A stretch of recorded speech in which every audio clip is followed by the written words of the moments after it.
नमस्कार दोस्तों, जय जोहार। मैं कौशल तिवारी और बीनिया संजय में आपका स्वागत है। इस साल 5 राज्यों में होने वाले चुनाव को लेकर भारतीय जनता पार्टी के भीतर क्या कुछ चल रहा है, यह बेहद ही हैरान कर देने वाला है। लगातार जो सर्वे हो रहे हैं उसमें भारतीय जनता पार्टी की हार को लेकर जो परिणाम सामने आ रहे हैं वह भी कम चौंकाने वाला नहीं है। हालांकि राजस्थान में थोड़ा मुकाबला दिखाया जा रहा है, लेकिन तेलंगाना, मिजोरम, मध्य प्रदेश, छत्तीसगढ़ में भारतीय जनता पार्टी की हालत बेहद खराब है। तो दूसरी तरफ इस परिस्थिति को लेकर संघ की भी नींद उड़ी हुई है और संघ चाहती है कि वह सीधे हस्तक्षेप करे, लेकिन मोदी शाह की ताकत और उनकी दबंगई के आगे संघ अभी तक दुबका हुआ है, कहा जाए तो गलत नहीं होगा। लेकिन इन परिस्थितियों में संघ ने अपने स्तर पर अपने लोगों को मैदान में खुलकर सामने आने कह दिया है। तो क्या इससे स्थिति सुधर जाएगी? कहना मुश्किल है, क्योंकि अब ऐसा लग रहा है कि मध्य प्रदेश और छत्तीसगढ़ में भारतीय जनता पार्टी के लिए सरकार बनाना दूर की कौड़ी होते जा रही है। क्योंकि जिस तरीके से टिकट वितरण में शिवराज सिंह को किनारे किया जा रहा है, या छत्तीसगढ़ में रमन सिंह, बृजमोहन अग्रवाल जैसे कद्दावर नेताओं को किनारे किया जा रहा है और ओपी चौधरी जैसे नेताओं को आगे बढ़ाया जा रहा है। कहा तो यहां तक जा रहा है कि ओपी चौधरी किसी को कुछ नहीं समझते हैं, क्योंकि वे अमित शाह के खास आदमी हैं।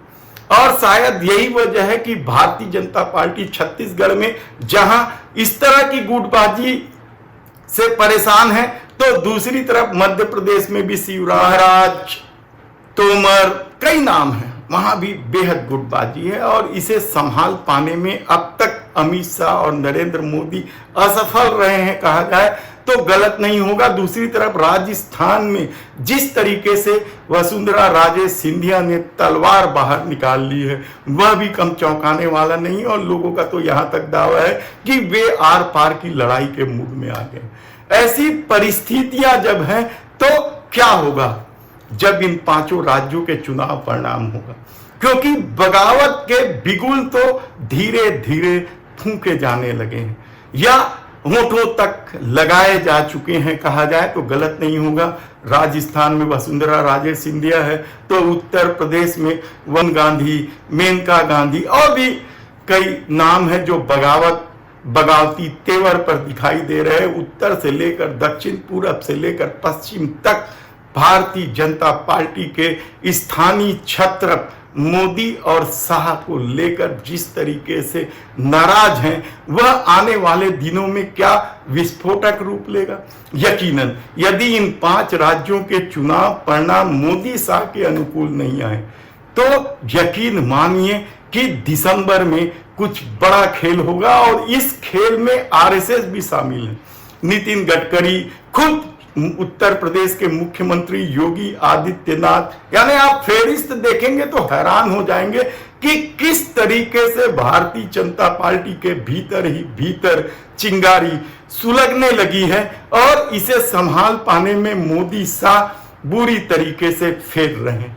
खुद मंत्रिमंडल में कितने ही लोग हैं जो नाराज हैं और कहा जा रहा है कि जब भी मंत्रिमंडल में फेरबदल होगा, कई लोगों की छुट्टी हो रही थी, ईरानी, निर्मला सीतारमन, कई नाम आप ले सकते हैं जो इस फेहरिस्त में शामिल है और जिससे लोग नाराज हैं। तब सवाल यह है कि दिसंबर में क्या होगा? दिसंबर में क्या संघ खुलकर सामने आएगा या कोई और बड़ी बात कहेगा? हालांकि इतनी बड़ी बात उन्होंने कह दी है अपने मुखपत्र के माध्यम से कि नरेंद्र मोदी का चेहरा अब चुनाव जिताने के लायक नहीं, यानी सिर्फ यही चेहरे से चुनाव नहीं जीता जा सकता, इसके अलावा दूसरा काम भी करना होगा। और शायद यही वजह है कि पिछड़े वर्ग, अति पिछड़े वर्ग को साधने के लिए विश्वकर्मा योजना लाई गई। लेकिन क्या इससे पिछड़ा वर्ग सध जाएगा? क्योंकि जिस तरीके से महाराष्ट्र में 32% है, बिहार, उत्तर प्रदेश में तो 50% से ज्यादा पिछड़ा वर्ग के लोग हैं और वहां पिछड़े वर्ग की राजनीति में भारतीय जनता पार्टी कहीं नहीं दिखती है। मध्य प्रदेश, छत्तीसगढ़ में भी पिछड़े वर्ग की संख्या बड़ी संख्या में है। दक्षिण में भी यही स्थिति है। इसलिए शायद देश के प्रधानमंत्री अब डैमेज कंट्रोल करने के लिए पिछड़े वर्ग को साधने की कोशिश कर रही है। लेकिन हैरानी की बात तो ये है कि भारतीय जनता पार्टी अभी भी यह बात नहीं समझ पा रही है कि सबसे बड़ा मुद्दा आने वाले दिनों में महंगाई होगा। इसके अलावा दूसरा जो सबसे बड़ा मुद्दा है वह है मित्र प्रेम। आप सोच नहीं सकते कि मित्र प्रेम के इस दौर को लेकर आम लोगों में किस तरह की प्रतिक्रिया है। लेकिन शायद धर्म और राष्ट्रवाद के आश्रय सरकार बनाने की जो आदत है वह छूटने का नाम नहीं ले रही है और लगता है कि इसी माध्यम से सरकार बनाई जा सकती है। लेकिन यकीन मानिए कि जिस दिन इन पांचों राज्यों के परिणाम सामने आएंगे उसके बाद भारतीय जनता पार्टी में जो कोहराम मचने वाला है उसे कौन संभालेगा? क्या जेपी नड्डा राष्ट्रीय अध्यक्ष संभाल सकते हैं? क्योंकि वे तो मोदी शाह के ही व्यक्ति माने जाते हैं। ऐसी परिस्थिति में क्या नितिन गडकरी, योगी आदित्यनाथ, वसुंधरा राजे सिंधिया, मेनका गांधी, वरुण गांधी, आप फेरिस्त उठाते चले जाइए नाम का, ये क्या खुलकर सामने आएंगे? यकीनन, क्योंकि अब जो चर्चा यह है कि पांचों राज्यों के चुनाव परिणाम का इंतजार हो रहा है और इंतजार पूरा होते ही नेतृत्व परिवर्तन की बात होगी।